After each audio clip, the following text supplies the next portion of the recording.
maíz, otro cereal, primer cultivo que nosotros vimos en el curso, sea maíz, por supuesto pertenece a la familia de las Poaceae, es un cereal de verano, se siembra normalmente entre julio y enero en Buenos Aires, en la provincia de Buenos Aires, en la zona central, núcleo, normalmente se siembra septiembre-octubre.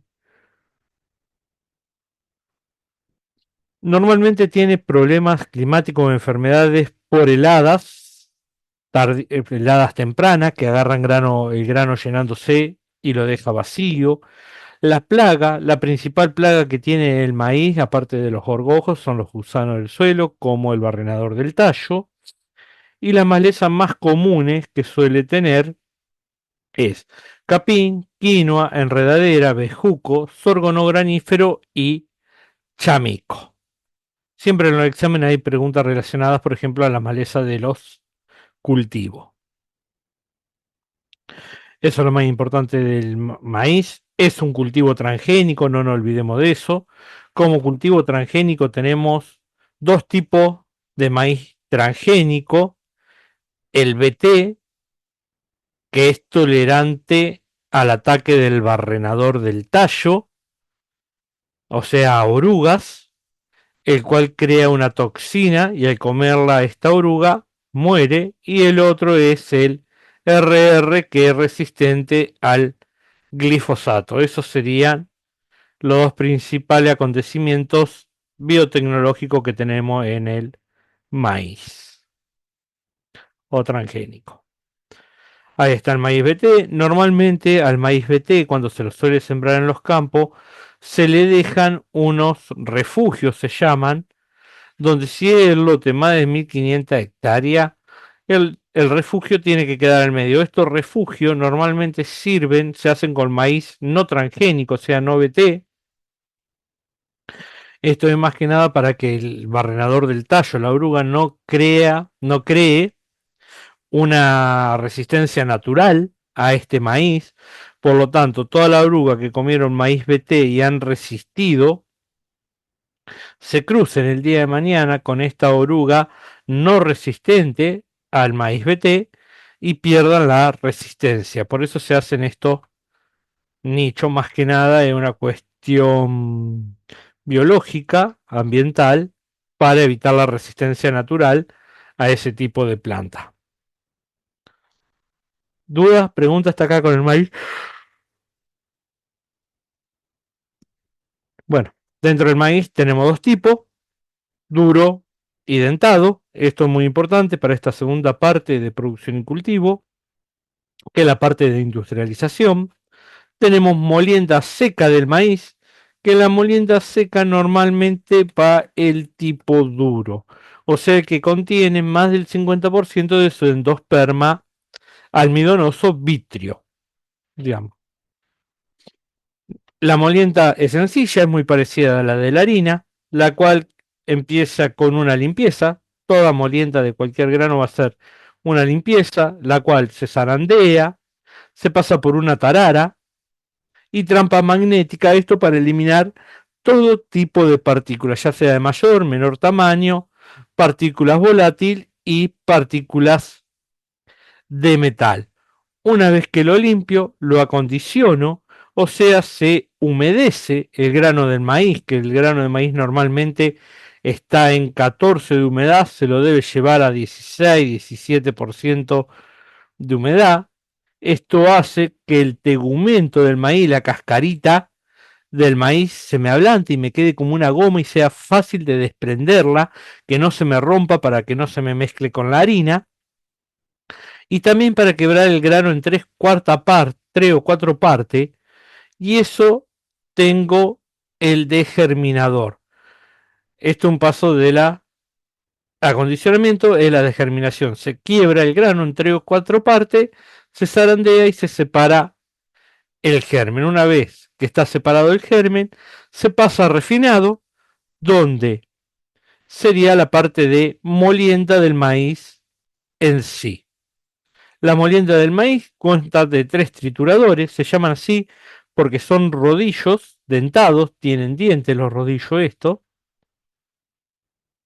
porque lo que queremos obtener son, por más que se llame harina de maíz, acuérdense que es de granumetría grande como es la polenta, ¿no? Son estriados los trituradores, se pasan los trozos de maíz por acá y se van haciendo triturando de distinto tamaño, donde pasa el triturador uno, pasa el plan sister son grandes zaranda que se van moviendo, de donde se van separando en diferentes tamaños las partículas. Por ahí yo ya en el primer triturador tengo partícula de harina, que eso se iría directamente a la harina, sino del plan sister saco del plan sister uno, va harina fina harina de maíz, o puede pasar al triturador 2 y si ya tiene una granulometría menor, va directamente al triturador 3. Esto dependiendo de la molienda de maíz que nosotros tengamos y de cómo venga moliéndose el maíz. Eso sería la parte de trituración. No sé si entienden o quiere que lo explique un poquito más. El triturador. Para mí se entendió, profe. Bueno, lo que tienen que tener importante, chicos, es la parte de germinación y los pasos después se lo voy a dar todo junto al final, también son importantes para el examen final. Bueno, una vez que tengo la desgerminación, la molienda, se separa por granulometría y luego se envasa y se almacena. También, esto no lo han preguntado, pero hay una harina, una precocción de harina del maíz, que la polenta que no se pasa ni se pega. Esto una vez que yo obtengo el grano desgerminado, o sea, partido en tres cuartos partes, se hace una precocción donde se cocina toda esa harina de maíz, de ese maíz, digamos, en granulometría grande. Luego se seca para sacarle el vapor, como se cocina con vapor de agua, se seca para sacarle la humedad excedente y se muele para obtener la harina de maíz ya precocida. Eso sería la harina de maíz que no se pega ni se pasa y que se cocina en un minuto, porque realmente ya está cocida, lo único que hacemos es calentarla, hidratar y calentar esa harina de maíz. Eso sería la precocción de harina de maíz. Los pasos importantes hasta acá del maíz sería primero la limpieza. Acuérdense que siempre va, pues ahí no me quiero olvidar ninguno. Limpieza de germinados, humedecimiento, perdón, de germinado, molienda, separación, o sea, el tamizado, separación o tamizado, y almacenamiento. Esos son los pasos de la molienda del maíz, si no tengo, si mi memoria no me falla. A ver, déjenme mirar un cachito.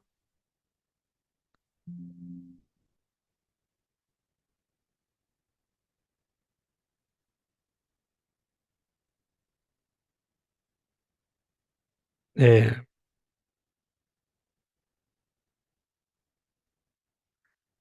es limpieza, humedecimiento, degerminación, separación,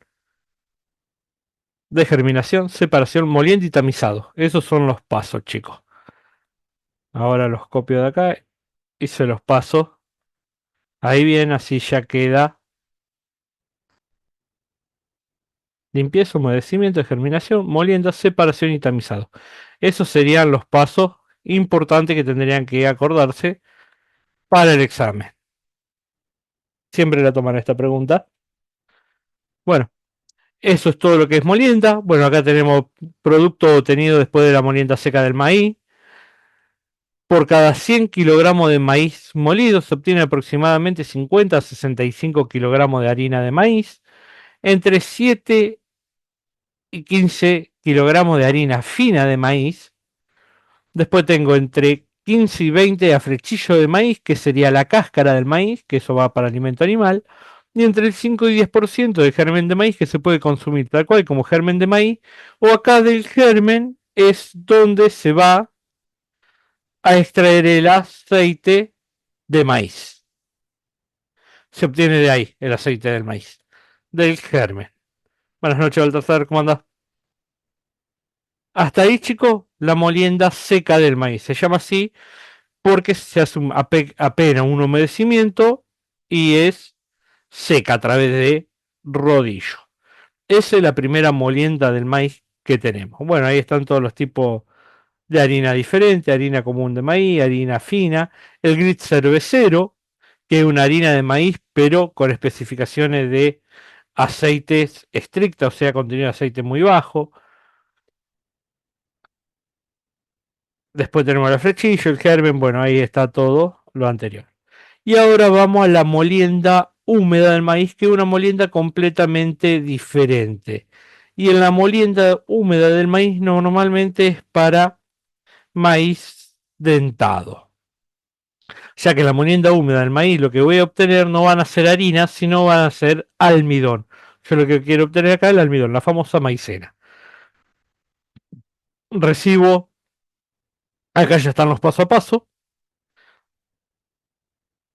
recibo y almacenamiento del maíz. Luego acá faltaría una limpieza del maíz, una desmaceración. Después de la maceración sería colocar los granos en agua azufrada para llegar hasta 40-45% de humedad. El agua azufrada tiene un doble propósito. Uno, evita la fermentación del grano y también evita la germinación del mismo. Lo que no quiero es que germine. Una vez que tengo la maceración, paso y realizo la degerminación, separo el germen primero y luego, bueno, en la molienda gruesa de la separación del germen, se separa el germen y después voy a una molienda fina del maíz, que es obtención del gluten. Esta cuenta en trituración con molino a martillo y posterior zarandeo con zarandas curvas para eliminar el afrechillo. Cuando yo hago esto, tengo zarandas curvas, primero se muele a través, se lo voy a poner así, acá se pone granito de maíz, ¿no? Se muele por martillo, esto lo que hace me separa el afrechillo, o sea, el tegumento del maíz, la cascarita de maíz me queda separada y el endosperma también. Acá en la rejilla, todo lo que es la cascarita me va a quedar por arriba, en la zaranda curva, se pasa en agua, abundante agua, ¿para qué? Para que me quede todo el afrechillo, toda la cascarita arriba y abajo me pase todo lo que era la parte del endosperma. Una vez que está esto acá, se separa la parte de arriba, esta cascarita, el afrechillo, se seca y se forma lo que se llama gluten fit. Es un gluten muy rico en fibra, es altamente, es prácticamente 100% fibra. Es para alimento animal. Una vez que separé el gluten fit, de ahí tengo lo que se denomina lechada. Esta separación de la lechada lo tengo que separar en dos partes. Esto se hace por centrífugas. Va a una centrífuga, se pone la lechada y empieza a girar. El endosperma se separa el almidonoso del endosperma duro. El endosperma duro, porque es de mayor peso, el vitrioso, en la parte naranja, se va a pegar contra las paredes. Y el endosperma almidonoso va a quedar en forma acuosa, todavía mezclado con el agua. Esto, una vez ya centrifugado, se separa, se saca todo el endosperma almidonoso por decantación, me va a quedar todo el endosperma más duro, vitrio, el cual voy a secar también, voy a moler y voy a tener lo que se llama gluten meal, que también es para alimento principalmente de aves ponedoras.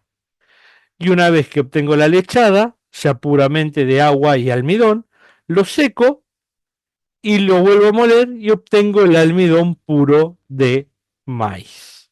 Y esos son todos mis pasos para la obtención de la molienda húmeda.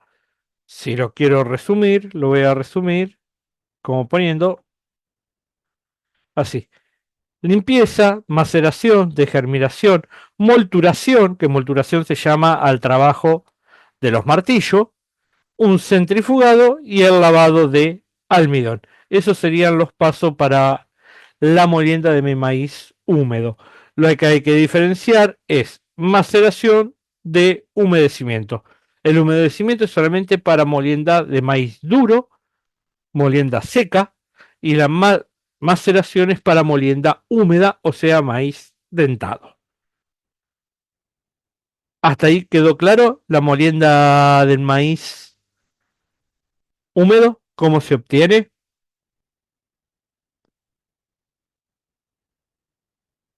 Sí, sí. Sí, profe. Bien, bárbaro. Listo, y eso es todo, chicos, lo que tendrían que ver por hoy. No, mentira, eso es todo lo de maíz, de producción y cultivo. Vamos a la producción de trigo, ya. Trigo, tenemos Triticum stivium y Triticum durum, ¿no? Trigo fideo y trigo pan, los dos prácticamente se siembran en la misma época, en mayo-junio, en la provincia de Buenos Aires.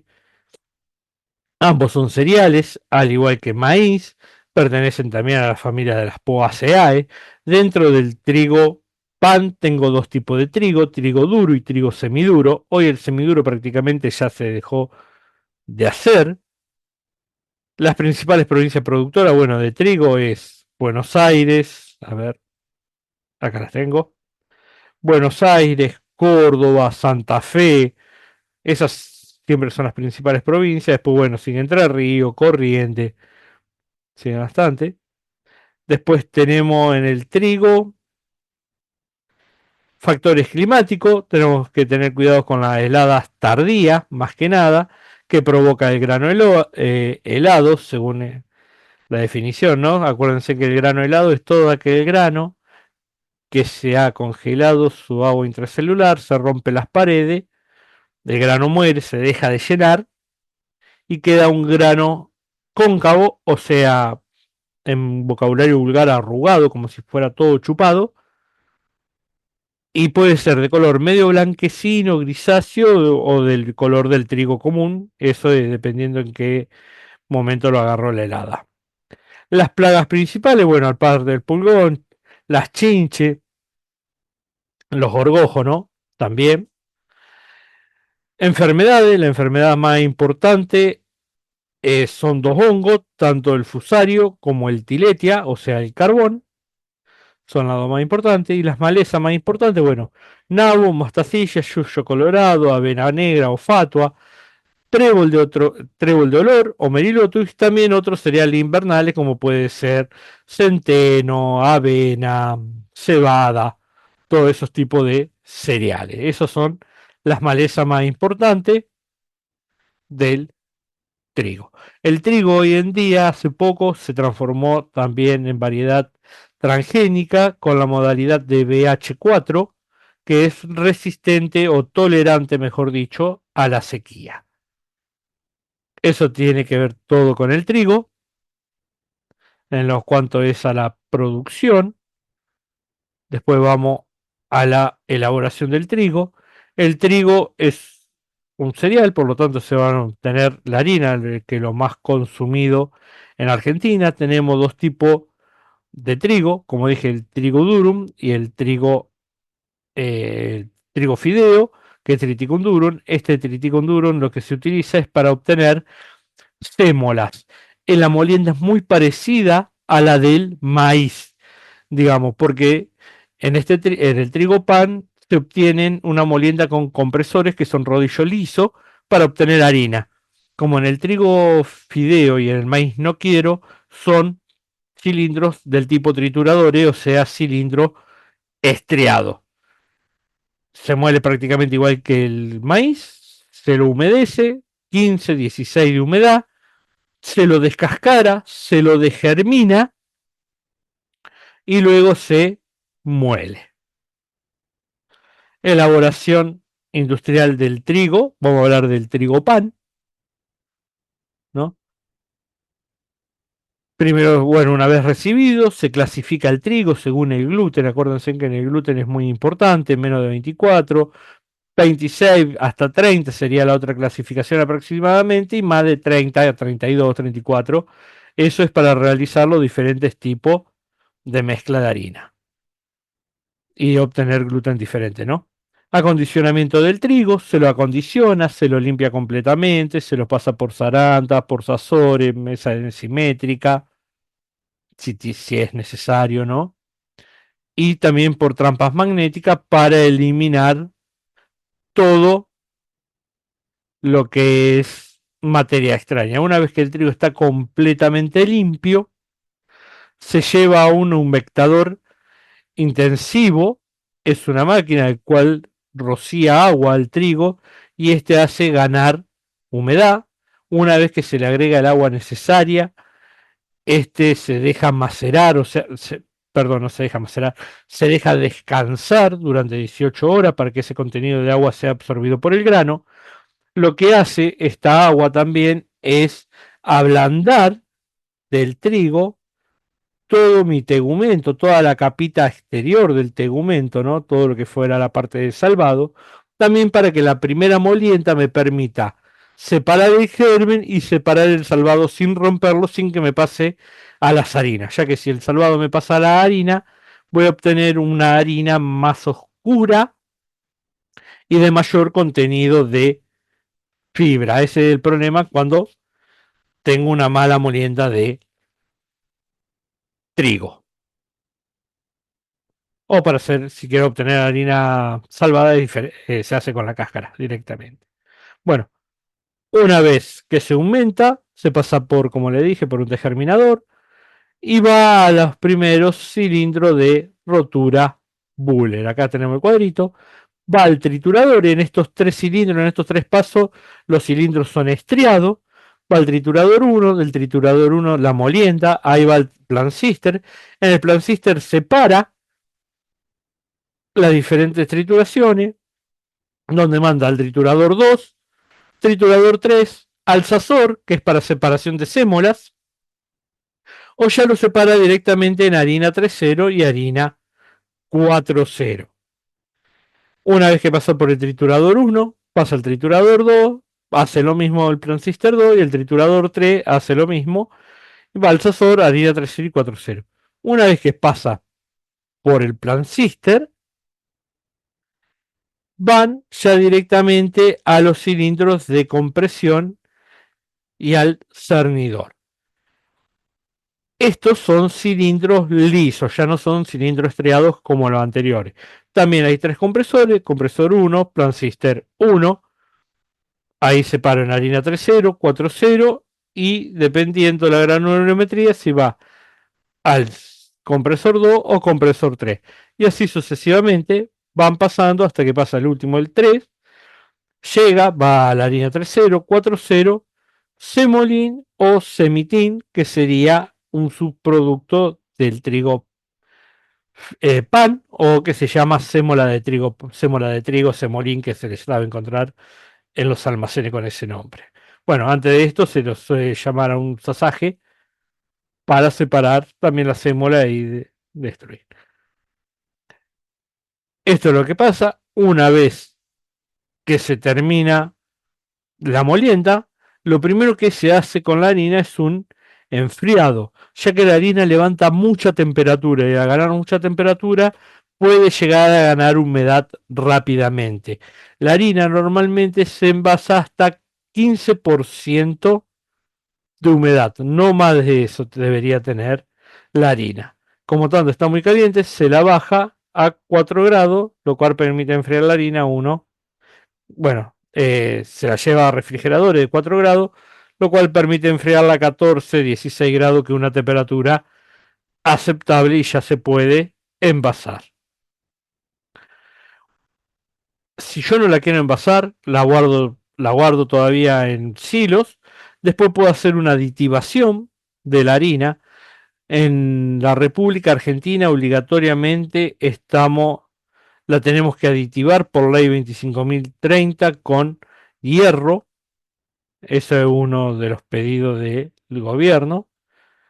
¿no? Que se aditive con hierro, porque hay un déficit de hierro y lo que más comemos los argentinos es pan, o lo que más comíamos los argentinos era pan, ¿no? Una vez que está aditivada por esta ley, la puedo envasar o embolsar tal cual, o también la puedo seguir aditivando con distintos compuestos, por ejemplo, para hacer la harina que viene para hacer torta frita, la harina que viene para hacer bizcochuelo, la harina que viene para hacer torta, harinas para chipá, todo eso lo voy aditivando con los distintos compuestos y las puedo vender ya, serían harina de premezcla directamente, ¿no? Y ahí sí, una vez que tengo todo eso, ya sé el destino final, lo embolso en bolsa de 25 kilogramos, ya de 50 no hay más, en bolsa de 25 kilogramos, que normalmente son destino de panadería y es la mejor harina del molino, de 10, de 5, así hasta de 1 kilogramo, que son las bolsas que normalmente nosotros consumimos en los supermercados. Bueno, acá estaba lo que les explicaba de la harina premezcla y nada más. Eso sería la molienda de la harina. ¿Alguna duda acá con la molienda de harina del trigo?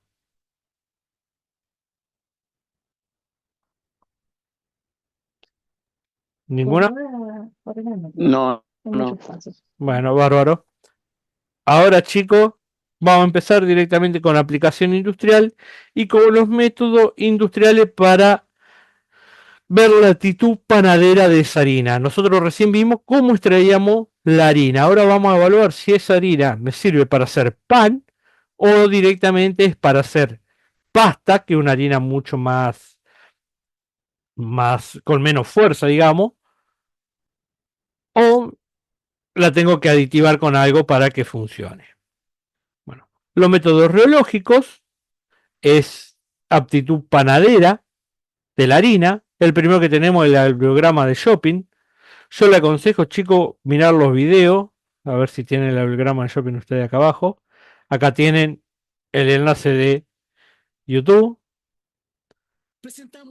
A ver, perdón. Tienen el video, ¿no? Lo van a ver. Ahí no sé si lo ven. Bueno. Y ahí le van a explicar todo sobre el biograma, la curvita, cómo se utiliza, el inflado.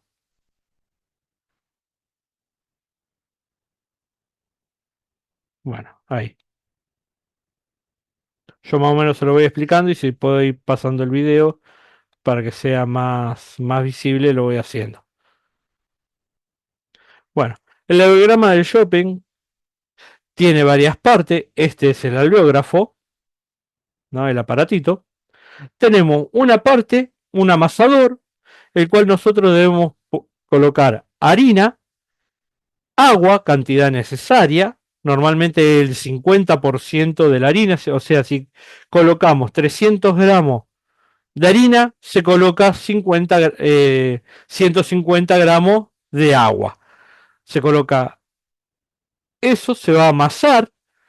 Acá sale, la harina va saliendo por este agujerito acá, en forma de lámina, me va formando toda una lámina, la harina. Una vez que la saco, tiene un implemento donde ya tengo la lámina formada, tienen como si fuera un cortador de galletita para cortar círculos de 5 centímetros.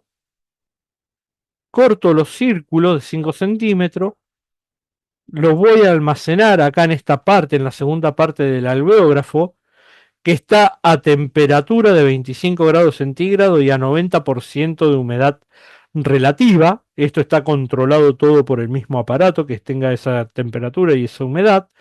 Se lo va a dejar descansar y luego se lo va a hacer el insuflado, o sea, este paso acá, que sería cómo se infla el globo. Esto una vez que empiece a inflar, vamos, es como inflar un chicle, es algo que empieza de forma dura, con mucha fuerza, y a medida que se va inflando, esa fuerza va retrocediendo y el globo se va expandiendo, ¿no? Y eso es lo que me forma el gráfico del alveógrafo de shopping, de shopping, ¿no? Esta acá es la forma analítica, un gráfico viejo que acá tenía un lapicito y por la presión de aire este lápiz subía o bajaba y acá en este rollo iba girando y lo iba escribiendo y esta parte ya es nueva, se le adapta y se lo hace en forma digital. Va creando este gráfico acá a medida que va inflando el globo, empieza a subir la curva. Una vez que llega al punto máximo de fuerza, ya empieza a bajar y cuando se revienta cae bruscamente. Esos son los valores que nos van a dar. Y hay una interpretación de estos valores que sería el valor P, el valor L y el valor W. Esos son los tres valores más importantes. P sería la tenacidad. O sea, qué tan fuerte es esa masa, qué tan tenaz es. L es la elasticidad, o sea, qué tan elástica es, que tanto se me va a estirar esa masa. Lo mejor de todo es cuando P sobre L me da aproximadamente 1. Eso quiere decir que es una masa de muy buena aptitud panadera. Y si no, tengo el W. El W sería la superficie debajo de la curva. Este W me indica la fuerza panadera, o sea, qué tan apto es esa harina para el amasado, para hacer panes. Acá tenemos un cuadrito donde tienen los distintos tipos de W. Valor de W, 20, 250, 500 y hasta 800. Nosotros normalmente buscamos que tenga 400, eso sería un buen trigo. Ya, para la harina argentina. ¿Se entendió cómo se hace el abriógrafo de shopping? Más o menos para qué sirve, que es para medir tenacidad, elasticidad y fuerza panadera. Eso sería lo importante que se tienen que acordar, chicos.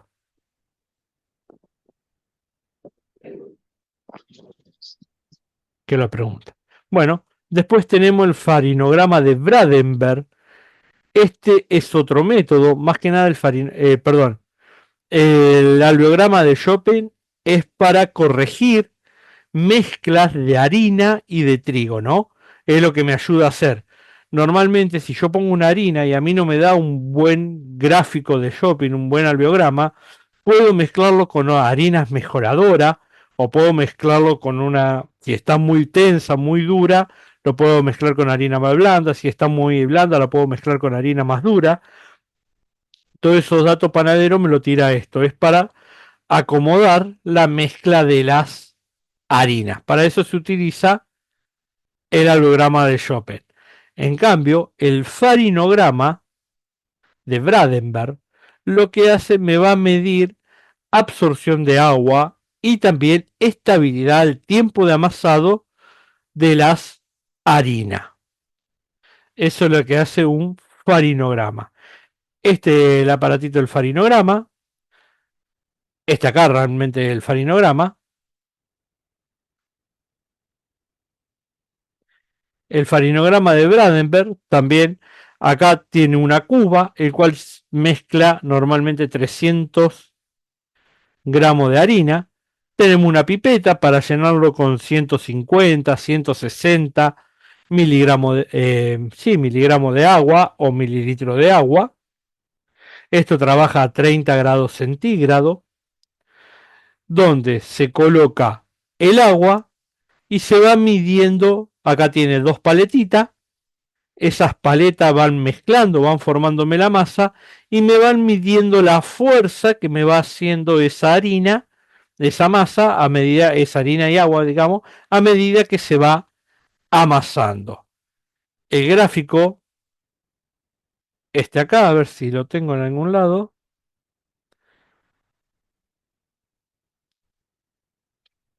El gráfico de Bradenberg, que sería este acá, no tengo los valores, tienen algunos valores importantes.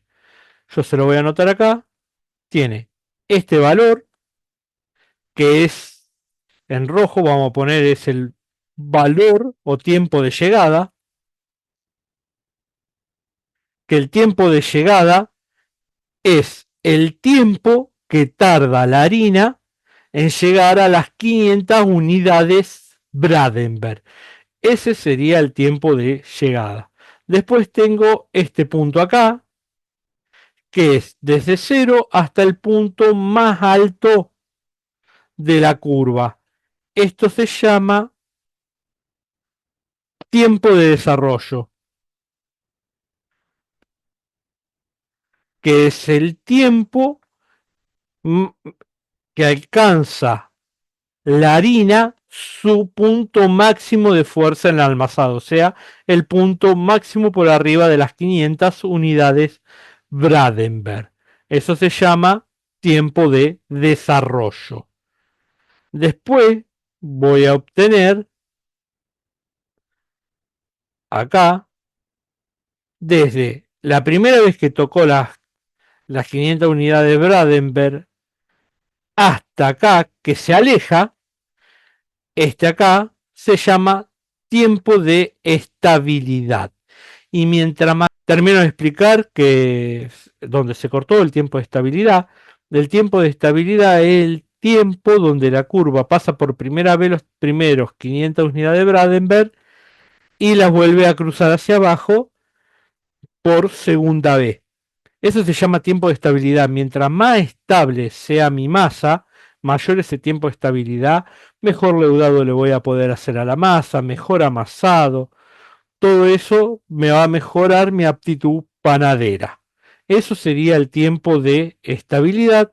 Y después del tiempo de estabilidad hacia abajo, esto acá se llama tiempo de decaimiento, que es o aflojamiento, que es cuando la masa ya la sobre amasé y se me aflojó. Esos son los tiempos. Bueno, ahora repaso rápidamente, breve, todos los tiempos. El primero es el tiempo de llegada, que es cuando la masa empieza a amasar la harina con el agua y me llega a las 500 unidades Bradenberg. O sea que ahí 500 unidades Bradenberg vendría a ser como el estándar del tiempo de amasado. La fuerza óptima, digamos, es una medida de fuerza a la unidad de Bradenberg y se llama así por el descubridor Bradenberg. No. Tenemos las 500 unidades Bradenberg, por primera vez es el tiempo de llegada. El tiempo de desarrollo de la masa es el tiempo desde 0 hasta que llega al punto más alto de la curva. Eso sería el tiempo de desarrollo de amasado. Después tenemos el tiempo de estabilidad, que es entre la primera vez que toca el punto de las 500 unidades de Bradenberg y la segunda vez que lo deja. Eso sería el tiempo de estabilidad, que mientras más largo ese tiempo, mejor aptitud tiene, más tiempo voy a poder leudar la masa. Y bueno, el tiempo de decaimiento, que es cuando va decayendo la fuerza panadera de la masa por el exceso de amasado.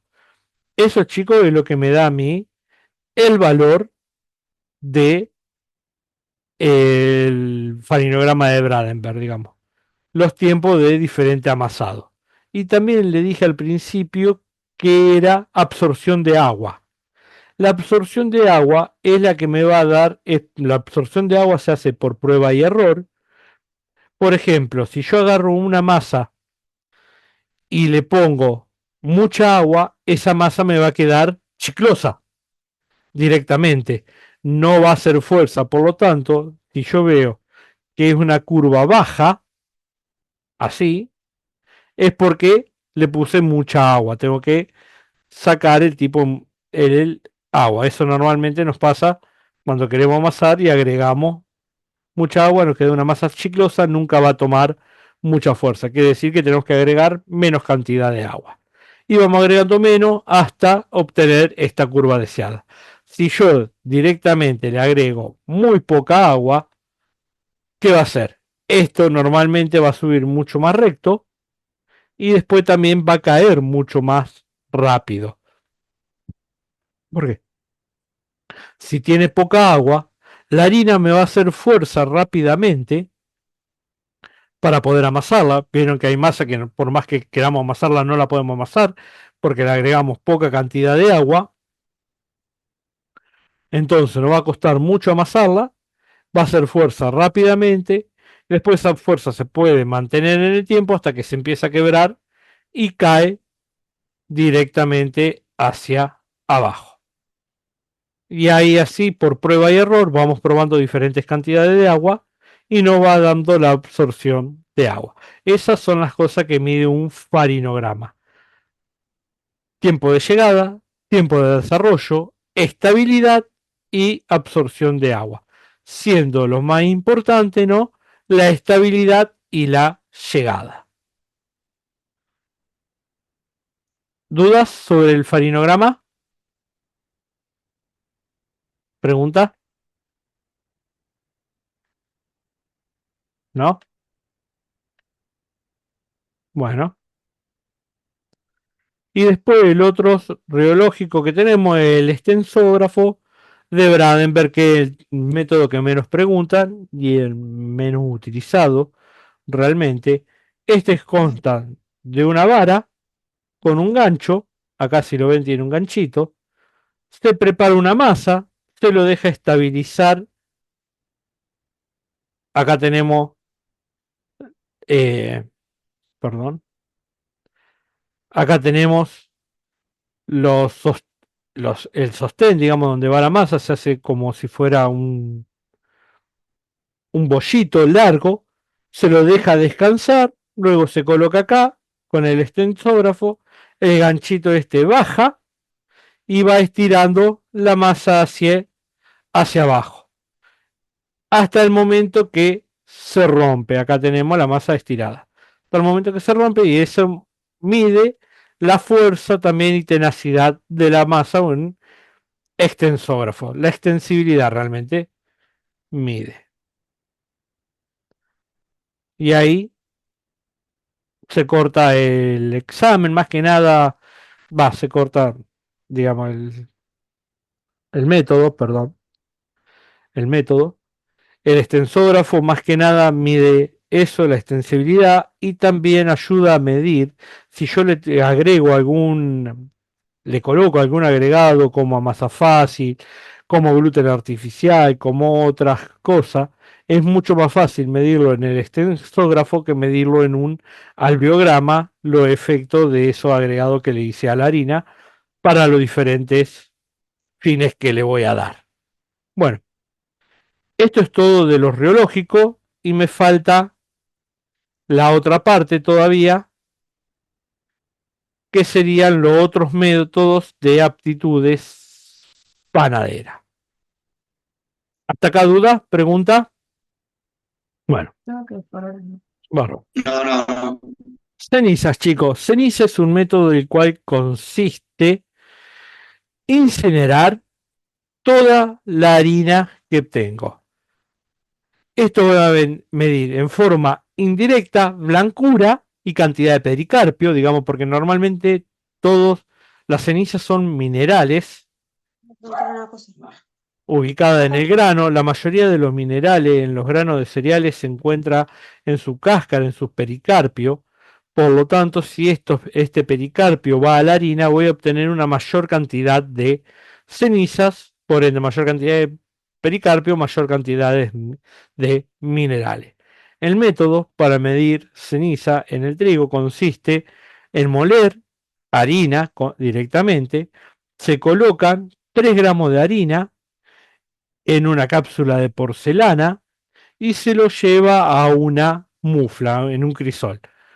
A una mufla. Una mufla es un horno eléctrico que en este caso levanta 920 grados centígrados durante 90 minutos. Esto directamente lo que me va a hacer, me va a quemar completamente el almidón, o sea, la harina me la va a quemar, me la va a transformar en dióxido de carbono que se va a eliminar en forma gaseosa y lo que me va a quedar en forma de ceniza son todas las sales que me pueden quedar como forma de algún carbonato o de otras sales como hidróxido, cloruro de sodio, potasio, dependiendo qué sales tenga. Eso me mide cenizas, cantidad de minerales que tengo en la harina, o sea, indirectamente la blancura, la cantidad de pericarpio. La fórmula muy importante es esta, el porcentaje de ceniza sería el peso de la cápsula de la ceniza, de lo que me queda, menos el peso de la cápsula vacía, o sea, en bruto, sobre el peso de la muestra, que sería 3 gramos por 100, me va a dar el peso, el porcentaje de las cenizas. Por ahí, chicos, la fórmula esta se la van a tener que estudiar, lamentablemente, porque la han preguntado. Y así con esa formulita se calcula el porcentaje de ceniza que tiene la harina de trigo. Para eso se utiliza el método de ceniza. Después tenemos molienda experimental en un molino Buller. El molino Buller es esta máquina que tiene normalmente 2 metros por 2 metros de alto por 1 metro y algo de ancho. Es un molino que emula el molino original, donde tiene molino, donde tiene los rollos, los trituradores, 1, 2 y 3, tiene los azores, va emulando todo y acá tiene también los compresores.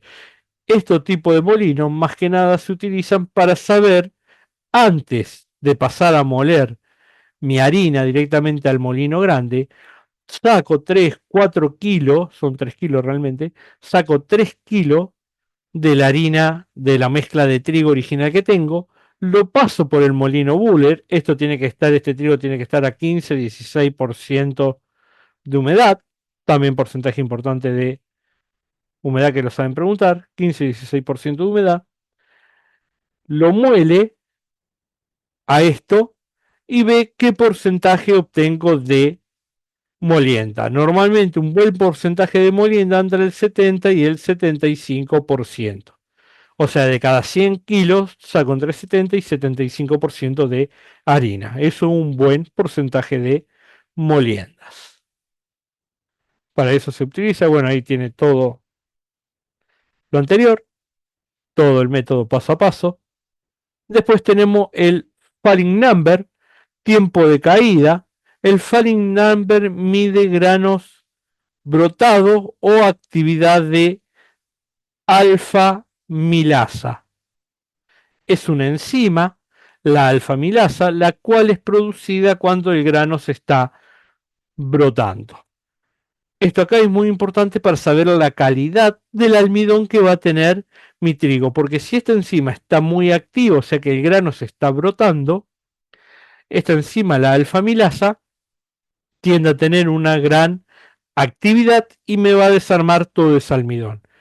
Esto consiste, a ver si tengo acá el paso a paso, acá lo tengo, en moler 300 gramos de trigo, peso 7 gramos de trigo, lo coloco esos 7 gramos de trigo en un tubo, en el tubo del falling number, se le colocan los 7 gramos de trigo y 25 mililitros de agua.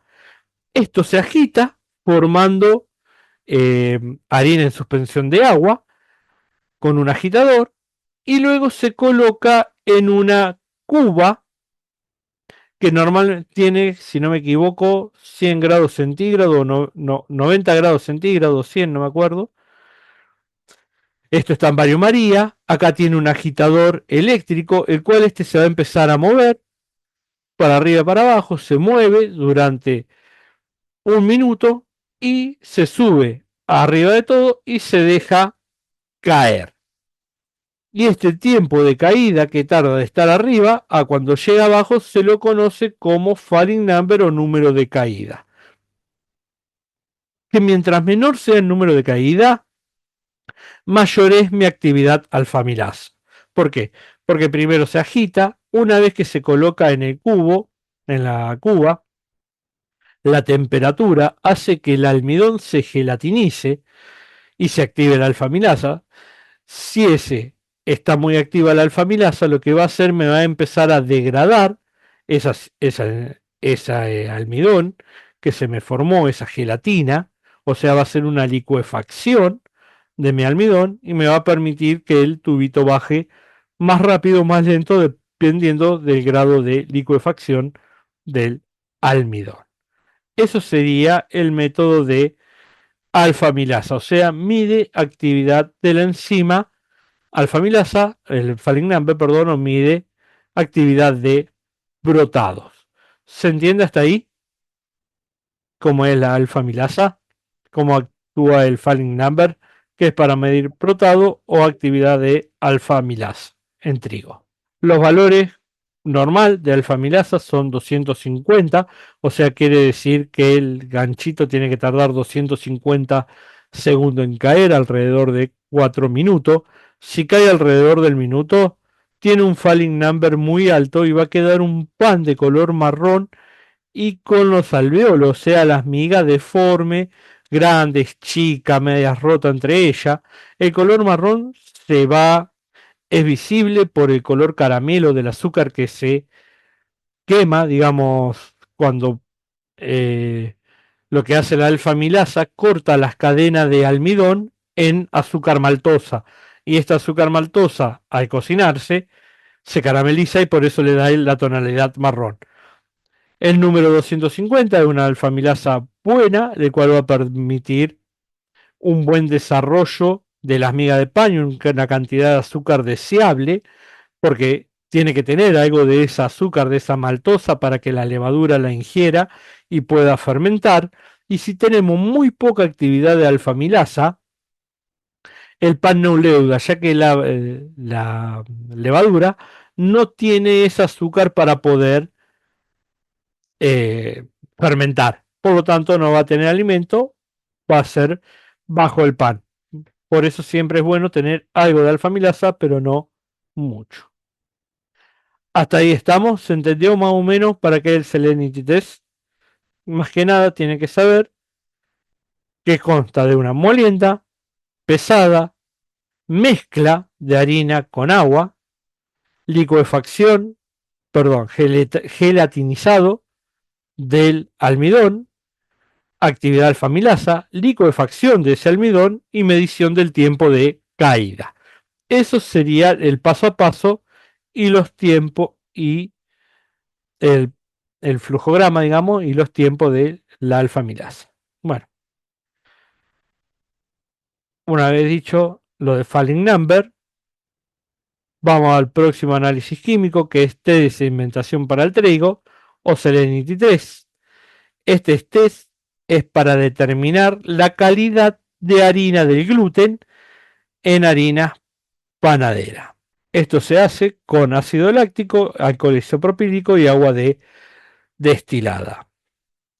Se agarra una cantidad de harina, se los coloca en estos tubitos que son especiales, luego le agrego 50% de ácido láctico y 50% de alcohol isopropílico.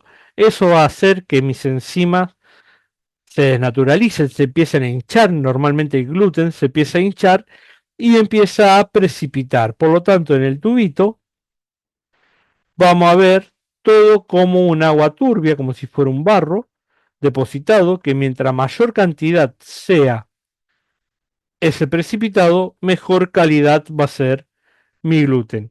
Y esto acá es un agitador, el cual esta balanza se mueve en vaivén de un lado para otro, agitando los tubitos por un tiempo para que precipite. O sea que el Selenity Test me mide calidad del gluten panadero, cantidad de gluten panadero a través de la precipitación del mismo. ¿Se entendió? Sí, profe. Bueno. Sí, sí. Bueno, después panificación, leanlo, chicos, que es como hacer panes. Y nada más. Digamos, bueno, es importante el tema de la harina, fíjense acá el tema de ceniza más que nada, porque la calidad de harina 340 en Argentina está comprendido de harina de segunda hasta harina de 40. Es realmente lo que va a dar la calidad de la harina, es la cantidad de ceniza que tenga esa harina. Van a ver que mientras más ceros tenga, menos, más blanca es, por lo tanto menos cantidad de ceniza tiene cada una. Para eso se utiliza mucho el método de ceniza para saber qué calidad de harina estoy obteniendo en mi molienda. Si de segunda, primera no he visto nada, medio cero tampoco, un cero no, dos ceros sí. El otro día fui al supermercado y por primera vez vi harina 2.0, que es una harina más del tipo integral, con un muy buen gluten, es para hacer masa madre, pizza, todo eso. Todo lo que es panificación anda muy bien, panificación de ese estilo, ¿no? Después tenemos las 3.0 y 4.0, que la de 4.0 es la de menos calidad de gluten. No sé si tienen alguna pregunta, consulta de este tema.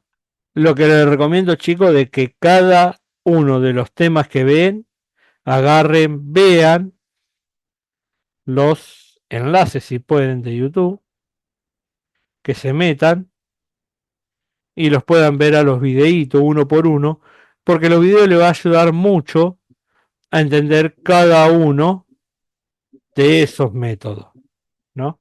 Índice de sedimento, Salinity Test. Esta acá explica muy bien todo lo que es Glucomatic, esta chica. Y Salinity Test, todo eso. Lo explica muy bien, es una ingeniera española, pero explica todo realmente muy bien. Listo. Así que cualquier cosita, chicos, miren los videos. Si no lo entienden, me consultan. Ya estamos cerca de los exámenes. Así que les voy a ir pidiendo lo único que a medida que vayan viendo los exámenes, los integradores, ¿no? Que le dije que lo vayan viendo en la plataforma, vayan haciéndolo y si tienen dudas, preguntas sobre lo mismo, si alguna respuesta para ustedes no les cierra, me consultan, por favor.